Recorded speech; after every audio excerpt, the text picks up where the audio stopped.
Welcome back. If you've been keeping up with our Facebook and Instagram, you probably already know what's in this bag.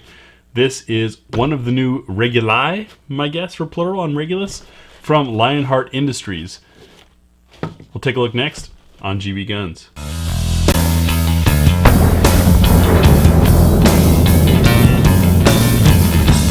So to start things off, we do maintain the bag that came previously, although the foam is now thicker. You can tell that this is a more substantial feel to it. Nice pull tabs, open up our bag, and we've got a spot for everything. This is a complete range kit.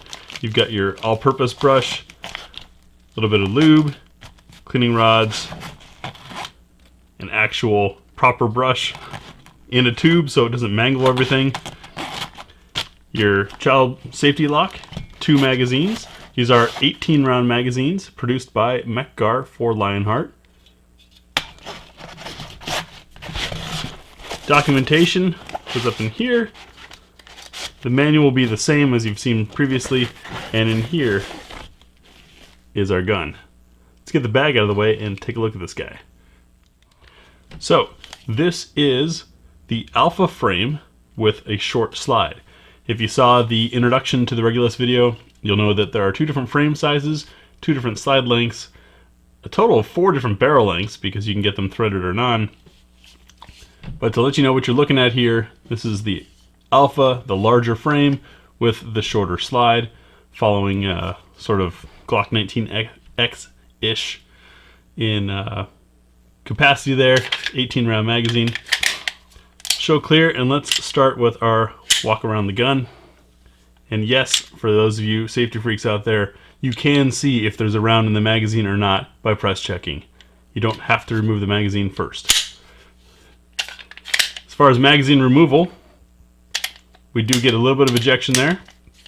That's a preference of mine because sometimes when things are gritty, they can get stuck. A little ejection gives you a little support, extra help there. Also, you might notice there's a nice contour on the bottom here to grab the mag. Even a divot here for a finger, so you can get 3 fingers on here to pull to rip a mag out if it ever did get stuck. Starting off on the front of the gun, we've got this beautiful titanium nitride coating on there that comes on all the Regulus true axis barrels. That's a stress-free cut rifled barrel that they do. We can see that we now have rail space down here. Multiple slots for adding light or laser if you want. Nice front serrations for doing press checks.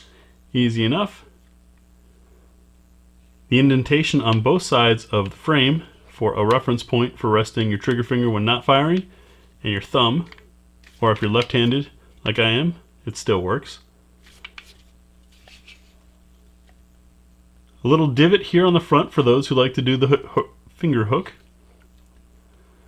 Trigger has a nice rounding to it, no sharp edges on it. And we have a little bit of bevel here to allow reach, to let the finger rest in there. Side lock and release, well within reach of my hands. Serrations on the front strap are this interesting diamond shape, which no matter which way the gun moves is going to push you to a stopping point, which is nice. The grips are also upgraded. You can see that the diamonds no longer protrude. Be a little more comfortable for carry. Safety is ambidextrous on both sides. I have to change grip to put it on, but most importantly, don't have to deactivate it. Always in a rush to take safety off, never in a rush to put it back on, so that's just fine. Trigger, it maintains that double action plus that Lionheart's known for. If you're not familiar with that, you've got your single action, right? Hammer back. Let's watch for travel. Comes to a wall. Breaks, no over travel. We also have double action with the hammer forward. This gives you that second strike chance if you're using hard primer, NATO loads, or just happen to have ammo that didn't go off. It's of course a heavier pull, and it just pulls straight through the double. And then you have your double action plus, which is with the hammer down, bring it back and back forward. And you see there's a green marks in there That lets you know you're on double action plus. The trigger is back forward, the hammer is forward, but we now have a light pull that comes quickly to the wall and breaks. It's a neat option to be able to carry like that if you wanted to. You can carry like that with the safety on or off, or in single action, safety on or off. Slide to frame fit, didn't look at. We have a little bit of side to side. Now I've been told this is a pre-production gun that I have for sample, and that they tighten the tolerances even more on the production models. Rear slide to frame, there is no movement. That is holding place. These are 1911 Novak cuts for the sights, so changing sights will not be a challenge at all. These are their night sights. You can see there's a bar down there and a dot up front.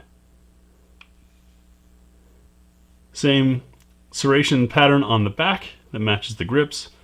Coming around the right side of the gun, you've got your safety and index point.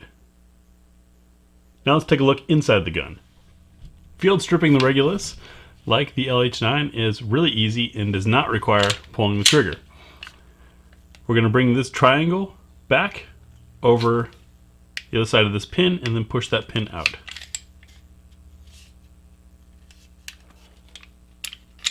Pin pulls out, slide comes off, very easy. I'll start off by looking inside the frame.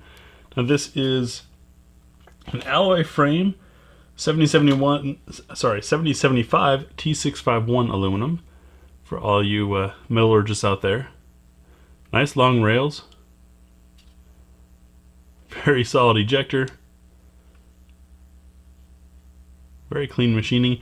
I've actually already shot this gun. You can't tell because this E-Series Cerakote does a really good job of resisting wear. Our guide rod is steel, and we've got an uncaptured recoil spring. That's great for replacing or tuning. Here's our true axis barrel. That nice coating on it. Very sharp looking. And slide. Totally clean machining and no signs of wear. Maybe a little bit there, but hard to tell. That might just be coating from the barrel. Rubbing on it while I was shooting. I'll grab some of our Nosler match ammo, as always, to check for chamber support. I'm gonna have to get some more of this stuff soon. Drop that in there. And you can see we've got pretty much full chamber support. Yep, all the way around, even underneath the feed ramp, which is a spot that a lot of manufacturers kind of leave open or hanging. A little bit of recess here, so the extractor claw has room to get in there, but fully supported. Nicely done. Good job, Lionheart, on that. For those of you not familiar with why a supported chamber is important or not, that's because in the event that you have an overcharged round or weak brass, or if you're using reloads and maybe the brass is past its prime and you have a blowout, having all that support in the chamber there helps keep everything together and all of the energy going the direction it should be going. That's why a lot of folks with Glocks end up replacing their barrels, because the earlier Glock barrels were not fully supported. So as you saw, the Regulus goes back together that easily. I'm going to get this out to the range. Dirty secret, I already have. And do our full mag +1. Run it through the what's for dinner test. Checking out from the heaviest weights to the lightest weights what will run in this gun. Different bullet shapes, different casing materials. And then of course 5 shots from 7 yards with this guy. So far I am very impressed with it. It just slides. It's so smooth. Part of that's brand new, nice machining. Part of that, I think, is this E-Series Cerakote on here, sort of lubricating the gun. As you saw, I run most guns nearly dry. Let me know what your thoughts are on the Regulus. Once again, this is the alpha frame with the short slide on top. There are other combinations available, and I've got a video on the other frame and other slide coming up soon. Thanks for watching.